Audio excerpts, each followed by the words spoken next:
day rëy ba ne li Abdoulaye Wade wax du ma ko def. dëgg la léegi boo ko defut foofu la sama doom di jaaree ak samay kii daal di ñëwaat ci réew. c'est ça la réalité je connais l'homme.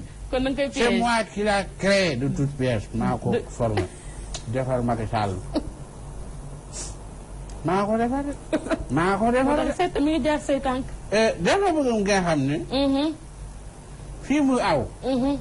incha allahu rabbi dina déglu erreur ba ma defoon dana l'histoire va se répéter dans une façon sur le kii tragédie mooy bi ma demee l'autre façon sur le kii comédie mooy bii di dal Macky parce que Macky danañ ko wax ne ko xale yi duñu dara toxatu yamba lañ bu leen déglu boo leen jàppee toxatu yamba leer man mi leen ko jàppee woon ndekatu yoo maay seen journée man la ñuy njëkk a taal ma leen dëkk waaye yàlla ma ñaan bi kontaan na dëgg la Wade jërëjëf